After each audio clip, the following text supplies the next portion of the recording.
There's a family in America where siblings have children together, where uncles marry nieces, where the family tree doesn't branch, it loops back on itself like a nightmare that refuses to end.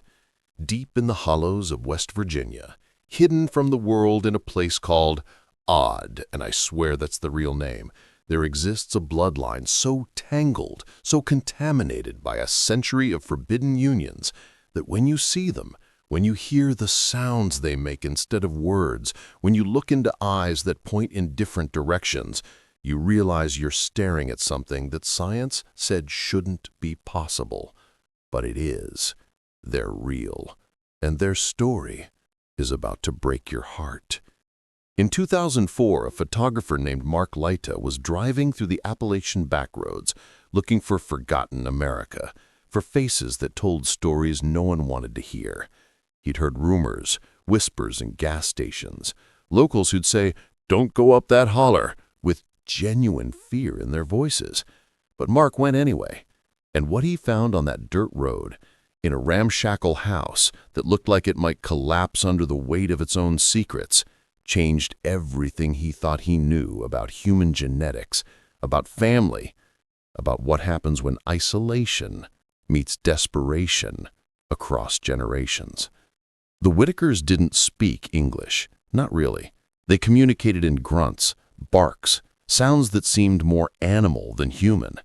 Some couldn't walk properly. Others had faces that looked like they'd been sculpted by a cruel artist who'd never seen proportions before. Their eyes, God, their eyes, wandered independently, like they were looking at different worlds simultaneously. When Mark first lifted his camera, he didn't know whether he was documenting a family or witnessing the consequences of nature's most fundamental law being violated again and again and again. This wasn't just poverty. This wasn't just neglect. This was something darker, something that had been brewing in the bloodline for 100 years. Something that started with twins, brothers who made choices that would echo through DNA for a century. The horror began in the 1930s with two twin brothers. Their names have been lost to time, or maybe deliberately forgotten, but their legacy is written in the broken chromosomes of their descendants. These brothers, isolated in the mountains of West Virginia during the Great Depression, founded two branches of what would become the Whittaker family. But here's where it gets dark. They didn't marry outside their family. They married within. Sister to brother, first cousins, and then their children did the same, and their children after that. For almost a century, the Whittaker family tree has been growing inward, roots tangling with branches, creating something that geneticists call an incredibly tight genetic loop, a bloodline so concentrated that it's essentially genetic poison. Think about your own family tree. You have 2 parents, 4 grandparents, 8 great-grandparents. That number keeps doubling as you go back. That's normal genetic diversity. That's how nature intended. But the Whittaker tree? It collapses inward. The same names appear over and over in different generations. Grandparents, who are also cousins. Parents who share the same grandparents. Children whose genetic similarity is closer than typical siblings because their parents were siblings too. This isn't just unusual. This is a genetic experiment that never should have happened. Every generation, the gene pool got smaller. The DNA got more concentrated. The harmful recessive genes that usually hide in our chromosomes, kept in check by genetic diversity, suddenly had nowhere to hide. They expressed themselves in horrifying ways. Physical deformities, cognitive disabilities, communication disorders, a family whose members look like different species of human, like evolution running backward. Let me explain what inbreeding does to humans, because you need to understand the biological nightmare we're discussing. Every human carries hidden genetic flaws, mutations, deletions, harmful recessive genes that don't express because we have 2 copies of every gene, and usually at least one is functional. This is why genetic diversity is nature's insurance policy. But when close relatives reproduce, They shared too much DNA. Those hidden flaws aren't hidden anymore. Both copies of the gene are damaged. And that's when you get inbreeding depression, a clinical term for genetic catastrophe. The research is devastating. Children born from first-cousin unions have doubled rates of infant mortality, congenital malformations, cognitive disabilities, and autoimmune disorders. But the Whittakers went far beyond cousin marriage. They had sibling unions, parent-child unions, incest stacked on incest across generations. The cumulative effect is exponential genetic damage. The scientific studies are clear. Extreme inbreeding affects every system in the human body. Brain development is stunted, causing intellectual disabilities so severe that language never fully develops. Immune systems become compromised, making minor infections potentially lethal. Facial bone structure warps, creating the distinctive appearance that locals call the Whittaker look. Protruding jaw, widely spaced eyes that don't track together, flattened nose bridge, and a skull shape that's recognizably different. Fertility plummets with each generation. Hearts form with defects. Lungs don't expand properly. The spine curves. Limbs develop unevenly. This isn't speculation. This is documented medical science applied to the most extreme case of human inbreeding in modern American history. And the Whittakers embody every single symptom. They're living proof of what happens when genetic diversity disappears completely. They're a textbook case study in human genetics, except the textbook is written in suffering. Let me introduce you to the family members who've become the face of this tragedy. There's Ray Whittaker, 72 years old, whose weathered face tells stories his mouth can't. He communicates in sounds, barks, grunts, noises that might be attempts at words or might just be his reality. His eyes wander independently, each looking at different points, his brain unable to process coordinated vision. There's his sister Lorene, 79, whose cognitive abilities never developed past early childhood. She rocks constantly, a self-soothing behavior common in severely disabled individuals. She understands affection, but can't process complex thoughts or communicate beyond the simplest needs. Then there's Timmy, Lorene's son, in his 50s, with facial features so distinctive that medical professionals have studied photographs trying to catalog the specific genetic abnormalities. His jaw protrudes severely. His eyes point outward. He makes sounds when excited, but has never spoken a sentence. His world is limited to the immediate: food, comfort, fear, and the few people he recognizes. Betty lived with them too, more functional than her siblings, able to hold basic conversations, but her speech was slurred and her understanding limited. She served as translator between the more severely affected family members and the outside world, creating a hierarchy of disability within a single household.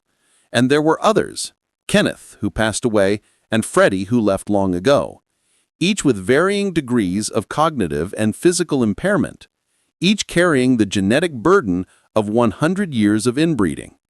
These aren't monsters. They're victims. Victims of choices made generations before they were born. Victims of isolation and poverty and desperation. Victims of a genetic lottery they never had a chance of winning.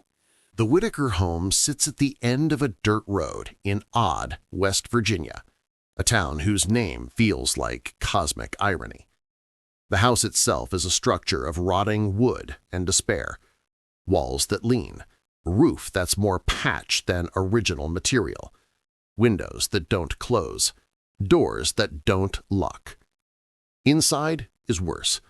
Decades of accumulated clutter, trash, broken furniture, mysterious stains on floors and walls. The smell is overwhelming, a mixture of human waste, decay, and unwashed bodies that hit you like a physical force. There's no running water that works consistently, plumbing that backed up years ago, electrical wiring that's a fire hazard, heating that barely functions in winter. This family lives in conditions that would be condemned in any municipality with functioning code enforcement. But they're beyond that jurisdiction, beyond oversight, beyond help for most of their lives. The yard is littered with debris, broken appliances, rusted vehicles, garbage bags that were never collected. The whole property looks post-apocalyptic, like civilization ended there decades ago and nobody noticed. And in this environment, the Whittakers lived their entire lives. They didn't choose this. They were born into it, just as they were born into bodies that didn't work right, minds that couldn't process the world properly. Their environment and their genetics created a feedback loop of disability and poverty, each making the other worse. No education system could reach them. No social services penetrated this deep into the hollows. They existed in a pocket of America that the rest of the country forgot existed, until Mark Laita's camera found them. And even then, even when the world was watching, the help that came was too little, too late, and, as we'll see, possibly exploitative in its own way. This wasn't just a family. It was a warning about what happens when human beings fall through every crack in society. Mark Laita uploaded his first video of the Whittakers to YouTube in July 2020, and the internet lost its collective mind. Within days, millions of views. Within weeks, tens of millions. The video showed the family in their environment, making their sounds, responding to questions they couldn't understand. It was shocking. It was heartbreaking. It was undeniable. The comment section became a battlefield of emotion, horror, pity, anger, fascination, and an uncomfortable voyeurism that nobody wanted to admit. Were we watching a documentary or exploiting disabled people? Was this awareness or spectacle? The debate raged, but the views kept climbing. Mark established a GoFundMe campaign for the family. Money poured in, hundreds of thousands of dollars meant to improve their living conditions, provide medical care, buy food and clothes and basic necessities. Mark returned regularly with updates. We watched as they got new furniture, food deliveries, small improvements to their impossible situation. The Whittakers became viral celebrities, famous for being the thing nobody wanted to acknowledge existed in America. Reaction videos appeared by the thousands. YouTubers dissecting the family, analyzing their conditions, speculating about their genetics. Medical professionals weighing in on the symptoms visible on camera. Geneticists explaining inbreeding depression using the Whittakers as case study. The family became educational material, viral content, and controversy simultaneously. They trended on TikTok, Reddit, Twitter, Instagram. Millions of people who'd never heard of Odd, West Virginia now knew intimate details about this family's dysfunction. And through it all, Ray, Lorene, and Timmy continued making their sounds, unaware they'd become famous, unable to comprehend that millions of strangers were watching them, discussing them, judging them, pitying them. Fame found them, but understanding never did. But viral fame is a curse disguised as a blessing, and the Whittaker story took dark turns. Questions emerged about the money. The GoFundMe raised over $500,000, but where was it going? The house still looked terrible. The family still lived in squalor. Mark Laita insisted the money was being spent carefully, that he was protecting the family from exploitation, that improvements were happening slowly. But skeptics pointed out that he was making advertising revenue from millions of views while controlling their fund. Was this rescue or profiteering? Then came the real bombshell: allegations of theft. Police began investigating two relatives, Larry Carroll and his daughter BJ, accused of systematically stealing from the disabled family members.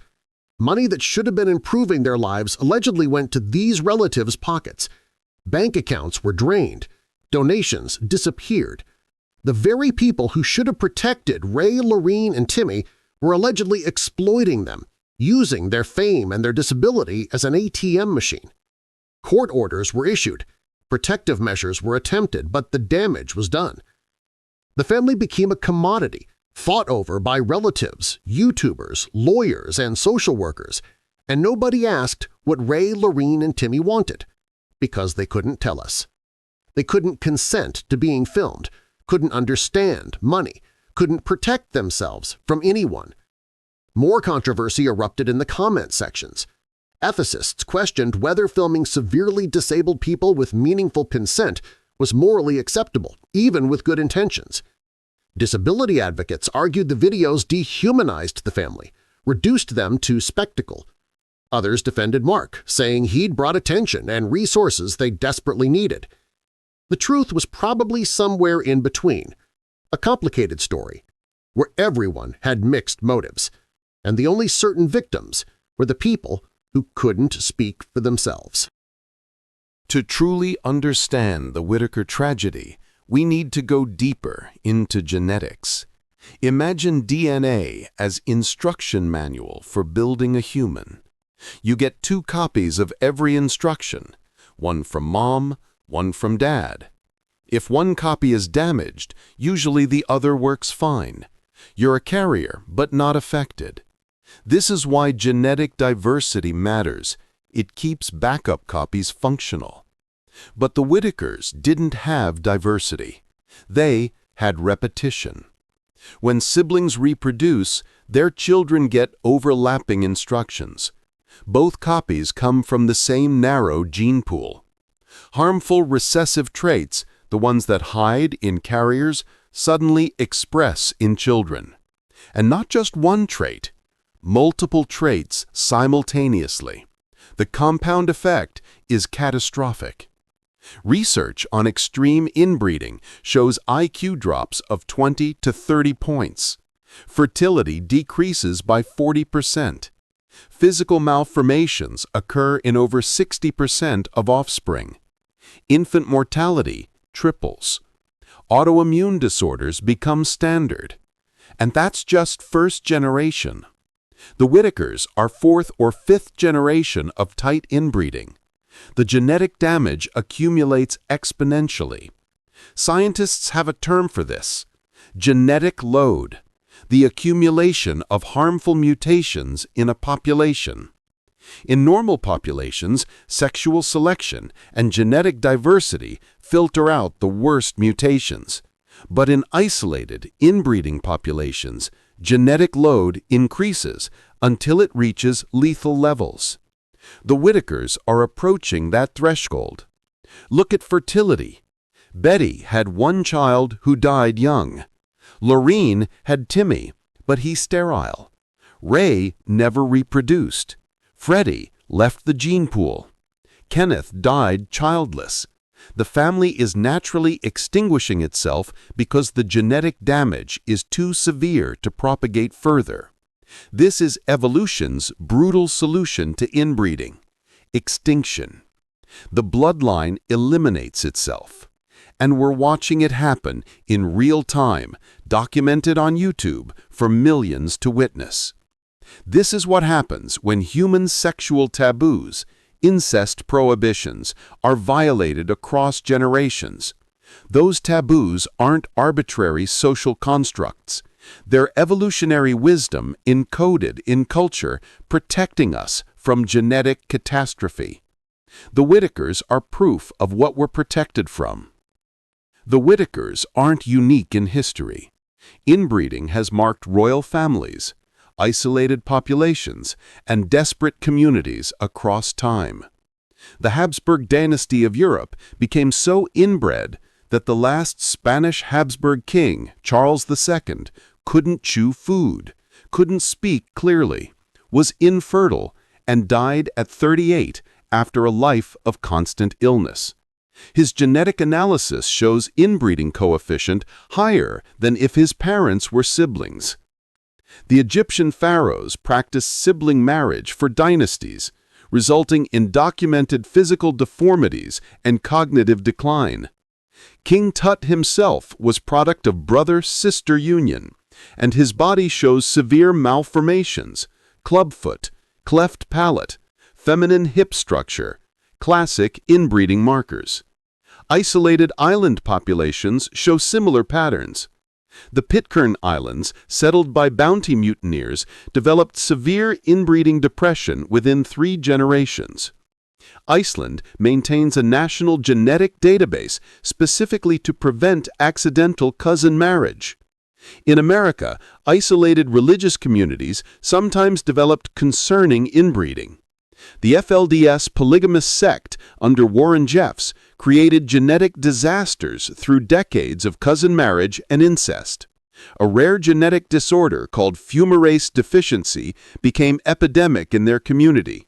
A disease so rare the rest of the world has maybe 20 cases, but this one community had hundreds. But the Whittakers represent something even more extreme.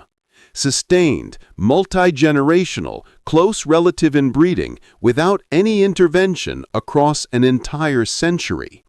They're an accidental human genetics experiment, demonstrating with terrible clarity what happens when we violate our species' most fundamental biological imperatives. History has shown us repeatedly that inbreeding leads to decline, dysfunction, and extinction. The Whittakers are living proof of this iron law of biology. In September 2024, everything changed.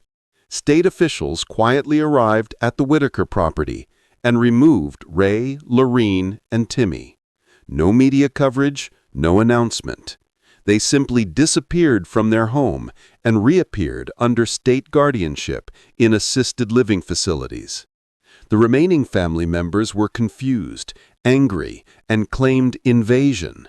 But the state had apparently determined that the disabled trio could no longer safely remain in that environment, especially with allegations of financial exploitation and theft ongoing. The decision sparked massive controversy. Supporters argued that Ray, Lorene, and Timmy finally received proper care, medical attention, clean living conditions, regular meals, safety from exploitation. They'd lived their entire lives in squalor. They deserved dignity in their final years.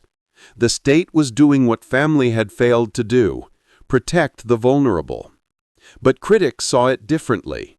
The Whittakers had lived in that house their entire lives. It was their home, however inadequate. They had routines, familiar spaces, each other. Removing them to sterile institutions, separating them from what they little knew, seemed cruel, even if well-intentioned. And timing was suspicious. Did viral fame bring scrutiny that forced action? Would they have been left alone if not for YouTube? Was this protection or punishment for becoming too visible? Mark Laita stopped posting updates. The GoFundMe became unclear. Relatives feuded publicly about who was responsible, who should have custody, whose fault this was. And through all the arguing and controversy and legal maneuvering, Ray, Lorene, and Timmy sat in facilities they didn't understand, making sounds nobody listened to anymore, famous but more invisible than ever.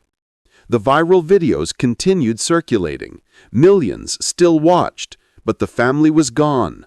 Scattered to institutions, the house empty, the story paused indefinitely. This story forces us to confront uncomfortable questions we'd rather avoid. First, is it ethical to film severely disabled people who cannot give meaningful, informed consent? Mark Laita argues he helped them, brought resources, improved their lives. But he also profited from content featuring people who couldn't understand they were being filmed, let alone that millions would watch. Where is the line between documentary and exploitation? Second question, what do we owe people born into circumstances beyond their control?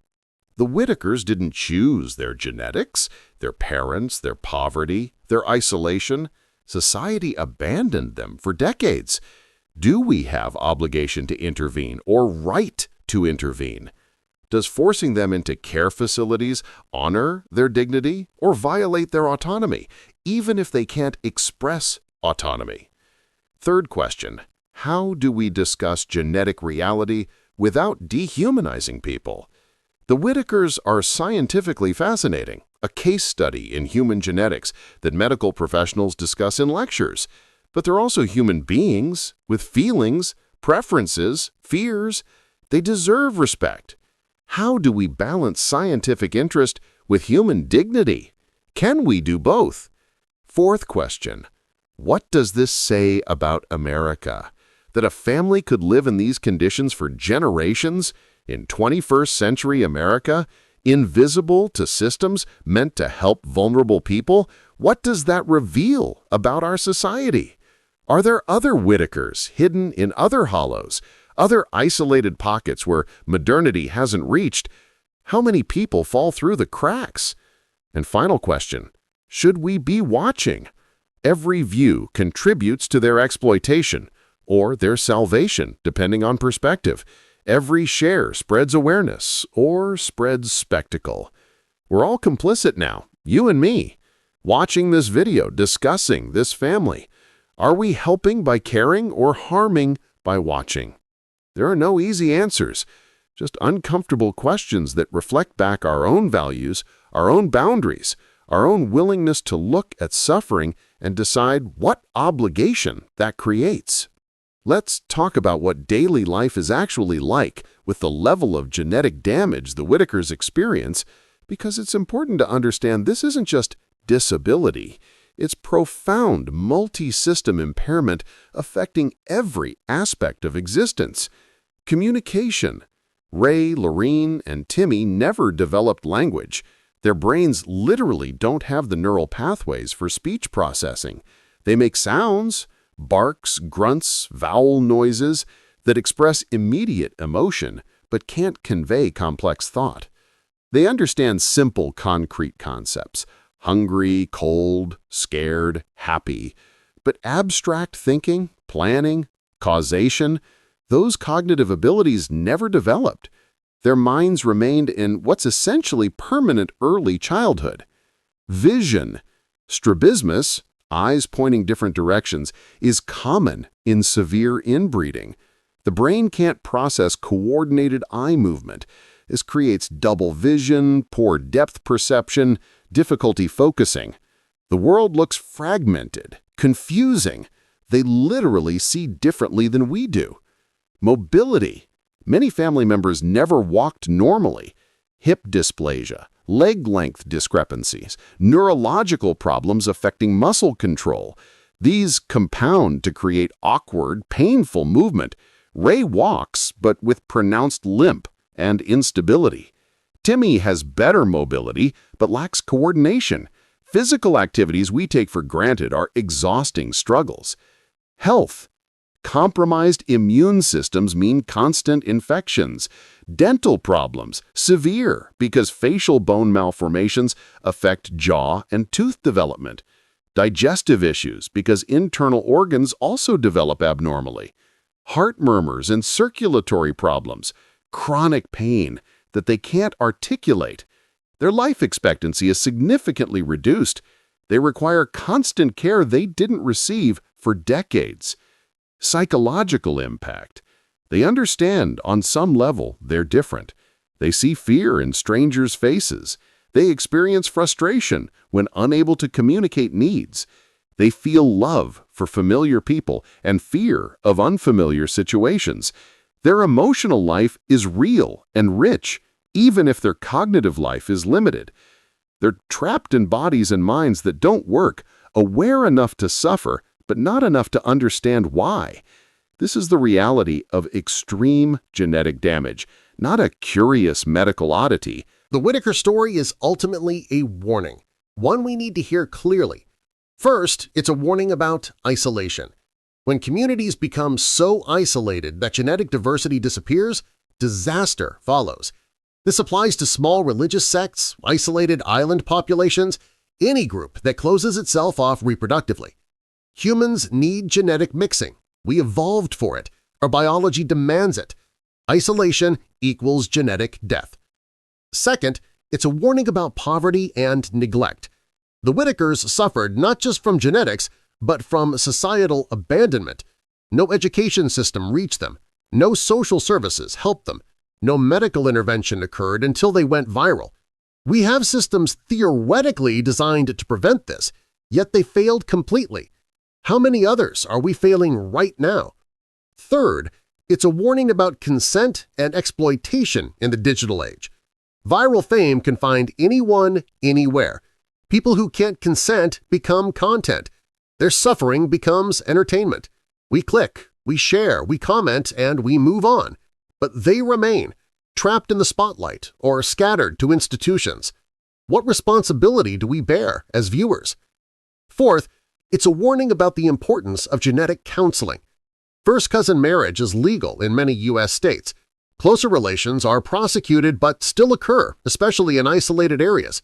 We need better education about genetic risks, better access to counseling, stronger social structures to prevent this. And finally, it's a warning that nature's laws are not suggestions. The incest taboo exists in nearly every human culture because violations result in genetic catastrophe. Evolution encoded this wisdom in our psychology.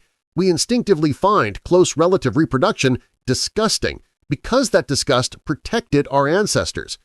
The Whittakers show us what happens when that protection fails. Their suffering is evolution's brutal lesson about why those instincts exist. We should listen. We should remember. We should ensure no other family walks this path.